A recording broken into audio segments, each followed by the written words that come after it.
Tyus Jones, probably the best player left on the market, taking a pay cut, potentially a role cut, and trying to reset his career, going to a team in Phoenix with the Suns, who a lot of people had made a talking point that they really needed a player like this. So, big picture, kind of a win-win for Tyus to get that opportunity, for the Suns to get a playmaker, a floor general. But I think we've talked about this before, Wes. Do you think they needed a player like this? Do you buy into that narrative that had formed around this team, that this completes the puzzle for them, and now at last they have their missing piece, they can go win a championship? Is a point guard to you that for the Suns? So I've thought about this for a while now, even before they signed Tyus Jones, but especially after. Did some deep dive into the numbers, sketched out the depth chart in the rotation, all these things. And my answer to you is I don't know. I don't know. I think this is going to be a really interesting test case in a couple of different things. The one thing I will say is they needed the Tyus Jones element. They needed an element of a real playmaker, a real passer. There was a quote last year from Frank Vogel talking about how this team's just not a good passing team, and he said something along the lines of, we need to use our eyes and like eye fakes better, and started actually describing what it meant to be a passer at the NBA level, like he was talking to kindergartners, right? Like, a coach is legit frustrated in sports when they actually give you a specific answer. That's when you know, like, they're not keeping their cool anymore because they're actually giving you something. And they've tried everything else other than going to the media with it, so might as well give this one a whirl. They needed it. They were 24th in the league last year in assist-to-turnover ratio. Well, guess what? Tyus Jones is literally the best at assist-to-turnover ratioing in the NBA, right? He had an historic assist-to-turnover ratio last year, led the league. This is going to help them get more organized, and you know this is better than anybody else knows this. There were so many possessions where the Suns would walk it down the floor and looked like they had absolutely zero plan, and a lot of those possessions ended up with one of those ball getting thrown away and easy points to the other end for the other team. And Tyus Jones just isn't going to do that, right? He is going to have a plan. They needed a playmaking element. They needed somebody who knew how to pass and set the table. My problem is, did they need this one? That's where I keep running into, is as much as maybe a better assist-to-turnover ratio will help this team, and some more playmaking and real table setting on this will help this team, is it going to be a detriment because they are just so freaking small now? I mean, you've got, I think, a starting five of Tyus Jones, Devin Booker, Bradley Beal, Kevin Durant, and Yusuf Nurkic. That, with the exception of Nurkic, is you are losing size at basically every position, right? And so I don't know how this team credibly defends offensively. Sure. My big question for them too is Tyus Jones making $3.3 million going to really get this offense into better spots offensively, or is he just going to take a couple of ticks off the shot clock, pass it to Devin Booker, Bradley Beal, and Kevin Durant, and they're just going to dance into their long two-pointer that they were going to do anyway at the beginning of the shot clock? They're just doing it in the middle of the shot clock now. Is this guy going to really increase the sort of the shot profile of this team, which was not good last year? They ranked third to last in the league and expected percentage and shot quality according to Kleen in the glass. Fortunately, it didn't matter. They were 10th in offensive rating because all their offensive players are awesome. But that sort of goes to my point is, does Tyus Jones get the shot profile better because this team with all their offensive talent should be even better than 10th offensively? This should be the best That's offense the case, in the league. right? Yeah, it should be. Right? But I don't know that Tyus Jones is the one that can force them into taking shots that, frankly, they don't want to take. Yeah, I think the combination of more playmaking plus Mike Budenholzer can change their shot profile, and that would go a long way. The reason that I'm hesitant to call this move some kind of miracle or whatever, one is it exacerbates some of their pre-existing weaknesses. Like you said, they're really tiny. Their defense is not going to get better with Tyus Jones. I mean, he's not a bad defender himself, but it's not going to improve that end of the floor to bring a 6'1" guard onto the court with those other guys. But the real thing is that it's such a sharp pivot from how they had been building this team. And you mentioned the assist to turnover and some of that stuff. The name you didn't say in all that is a guy that is about as identical to Tyus Jones as anybody in the whole NBA, and they already signed him like a month ago. His name's Monte Morris.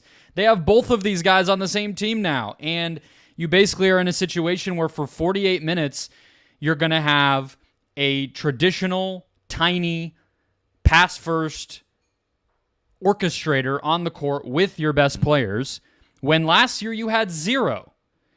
So, obviously, you mentioned it, right? The case when you have Beal, Booker, and Durant is that even though the 9th offense in the NBA is very good, it's not good enough. And so mission in the offseason is to find ways to get that closer to first. Mike Budenholzer is a good first step. Maybe a more depth and talent overall is just going to help you across, games in a season to just pad all of that stuff, the shot profile, and any way you can bring another shooter in, get the team playing a different way to make that happen. Those are all good things to make the big three fit better, play together better. And I liked when Monte Morris came into the picture. It gave them an option to play that way sometimes. Now it feels like you're pigeonholing yourself to playing that way all the time. Yep. And it just sort of feels like an admission of failure to me in a way of the original idea of building the team this way in the first place, right? Because the last offseason they go get Bradley Beal. The whole idea, and we're recording this on a day when Kevin Durant is arguing with somebody on Twitter about this exact philosophy of this random, spontaneous style that he's made no secret he would like to play. And when you have Booker and Beal and Durant all together, that's what you're trying to do. Who's going to initiate the set? Who is the set being run for to score? Which players are going to screen for each other? Where is the mismatch you're trying to attack? And the idea would be the defense can never really know because you have so much talent and so much versatility on the offensive side of the floor. Now it's like, well, it's not going to be, I can't imagine it's going to be that random. Like you said, Tyus Jones is going to dribble the ball up, pop it over to somebody, and that person's probably going to shoot it. I mean, I'd like to believe it can be a little more complicated than that, but sometimes it won't be. So it's just, I guess it sounds dumb to say it's an overreaction to getting swept in the first round and having a disappointing season. Like you kind of should overreact to that. But I guess it makes me feel like they are really more worried about the fit of these players than I thought they were and that I think they should be. And the other thing, it sounds like they promised Tyus Jones a starting job. So what if this doesn't work out, right? Because getting Tyus Jones at $3.3 million at the veteran minimum is a no-brainer. Like, that's a no-brainer. Even if you already had Monte Morris on the roster, it's like, all right, cool. Let's just get this guy. He's a good basketball player. It only helps our team. We'll figure it out. But committing to your point about playing this way. By the way, you traded Chris Paul when you were playing this way for Bradley Beal so that you wouldn't play this way anymore, right? Because if I was going to make the case for playing a traditional point guard, Devin Booker had his best years playing with a traditional point guard, Chris Paul, right? He played his most efficient, best basketball playing with Chris Paul. Kevin Durant hasn't exactly been that, though. Like, I don't know that he's ever played with a real point guard outside of Chris Paul. It's been sort of these weird hybrid point guards. It's been Russell Westbrook, who's more of, he's Russell Westbrook. We don't have to do that whole thing. Steph Curry, Draymond, very much not a traditional. Kyrie. Right, Draymond's sort of the closest thing, but the half season that Durant and Chris Paul played together, it didn't look great, right? It ended up with being either Durant or Chris Paul just sort of standing in the corner waiting for the next possession. So I don't know that if you're trying to maximize Devin Booker, maybe this helps, but how does Bradley Beal respond to that? How does Kevin Durant respond to that? The other weird part, too, is if you're promising Tyus Jones a starting job, the guy who you would want next to Booker, Beal, and Durant, a guy who doesn't need the ball but can space the floor and adds a little bit of size, that's Grayson Allen. That's the guy you just shoved out of the starting lineup to get Tyus Jones into that starting group. So it's going to be tough for Mike Budenholzer to kind of fit, to hit this balance. I think the worst case scenario would just be like, yeah, let's just go with the guys who we promised they're going to start and then just try to get out of it in the first 5 or 6 minutes of the first quarter and then just start staggering all our things and then you just ended up wasting like the first half of the first quarter of every game. But you know, the ultimate question is, how much did you really need the Tyus Jones element, and how much is it going to exacerbate some of your already weaknesses in order to try to improve on a weakness you already had? And is it going to take away, or maybe not necessarily, you know, strengthen some of the strengths you already had? Yeah, and I think, I mean, back to your original point, the value side of doing this deal, I mean, this is a guy who, you know, John Hollinger does an article where he predicts or kind of previews the value, the monetary value of all the people on the board in free agency. He had him at $14 million. This is a guy who was making about that much on his previous contract, went to Washington, very clearly said publicly, I want to prove that I can be a starter. He's worth more than a minimum contract. You say yes if that opportunity presents itself. And the overall depth that they've added on top of him with Morris, with Mason Plumlee at backup center, bringing back Royce O'Neal, things like that, they're going to be a higher floor regular season team, period. And that in and of itself is just kind of worth it because the only cost is $3 million. Really, this just kind of has to be the first step toward kind of, like you said, even with the rotation, learning a little bit more about your team, having the depth at multiple spots to play different ways, and then allowing yourself to make a decision heading into the trade deadline rather than having to force it. This is a team coming off of last year that had to make a big move this offseason because of the second apron and everything else. That move wasn't there. They didn't make it. They have Nurkic on the team still. Royce O'Neal came back. They have Grayson Allen on an extension. He'll become trade eligible in October. Now they can kind of pick a direction based on what does work, and I think there's something to be said for that. I think that's a positive. Maybe the point guard thing is a complete mistake, and they trade Tyus Jones and his minimum contract elsewhere in January and flush it all down the toilet. Maybe it works really well, and they have to prioritize, okay, what's the right type of center? If it's not Nurkic, what do we do? Can we get more defense to make up for the fact that we really want to have this small guy on the court a lot? That they created some flexibility there that they didn't have, but it's going to be a weird beginning of the year for this team. They're going to be different rotations every night, probably some games where somebody's feelings are hurt. You know, they're filling a hole, but they're also, I think, kind of creating some other questions for themselves. It made me more interested in this team on the court, I think, for sure. There's going to be an experiment, like you said. There has to be a phase of that. And like I said already, to be clear, this is a no-brainer of a move. This is not being critical of signing Tyus Jones. It's just questioning, to your original point, is this sort of the move that saves everything and clicks this whole roster into place? I'm in between those two things. It's a great signing. You do this 100% of the time. It's not the thing that I think the Phoenix Suns needed to do to turn what was built to be a championship contender into a championship contender, right? Maybe it's a step on that process. Maybe you get there, but we can't also just sit here and pretend, well, they got their traditional point guard. Everything's fixed now. The offense is going to hum. Everything's going to work. They'll be so good offensively that it's not going to matter what they are defensively. No. I stopped somewhere short of that, but it will be an interesting experiment. My biggest problem with Phoenix right now, and I'll pose this question to you, is do you see a path to them being elite at anything next year? By anything, do you mean like a side of the ball or like a micro skill? I mean, I think they can be a very good offense, right? I mean, I think I think the goal should be to be a top 5 offense. The goal needs to be a top 2 offense, I think, for this team. Like, I think you got to shoot for the stars. Defensively, I know they were 13th last year in defensive rating. That feels flimsy even now. They didn't do anything to necessarily help that. They did bring back Royce O'Neal, who they really liked. I think the Mason Plumlee addition was sneaky good. So, yeah, there's that. You know, I still don't think that just adding Tyus Jones makes them an awesome passing team. I think it gives them Tyus Jones and Monte Morris makes them a better passing team, but I wouldn't say like I'm not expecting to watch them and then and compare them to the Denver Nuggets. You know what I mean? Like there's just different levels of being a good passing team. Rebounding, they're not a good rebounding team. Defensive rebounding, especially offensive rebounding, Nurkic can eat up boards, but defensive rebounding team, they're not great. Defensively, I just don't see a way that they can crack the top 10.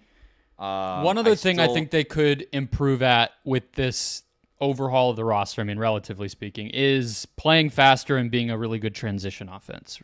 Tyus Jones, the past 4 years, including this past one in Washington, where the talent was a lot lower and there was no, Ja Morant bump of just playing backup minutes to the whirlwind of Ja Morant, he was still top 10. Past 4 years, Tyus Jones has been on a top 10 pace offense.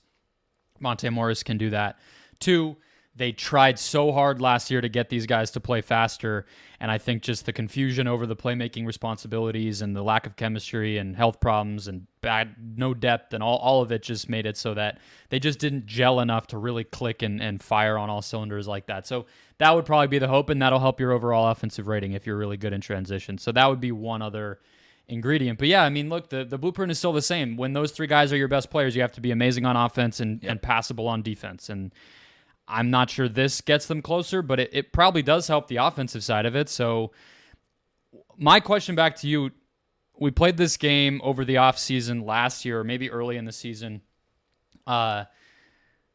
Best possible partner, best possible teammate, best possible co-pilot. If I tell you Bradley Beal, Devin Booker, and Kevin Durant are on the same team, let's not go superstars, but what would it look like, the 2 role players you would want to put next to them? If you could pick anybody in the whole NBA just to model what you think the Suns should be shooting for, get the bargain bin dollar store version of those guys, but what is that team construction that you think would be best with that big 3?